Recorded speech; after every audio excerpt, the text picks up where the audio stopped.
So you can see all of those ingredients, guys, just floating around in there. You see? Let me come closer.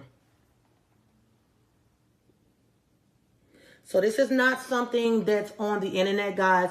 No one has my recipe. This is something that I've made that's actually trademarked as well as patent. So there is no one that has a recipe to Miracle Growth Water. There's a lot of people, see? There's a lot of people that are out here, you know, I guess jumping on the bandwagon. They're seeing what's popular right now, and they're trying to, you know, I guess get their views up or whatever.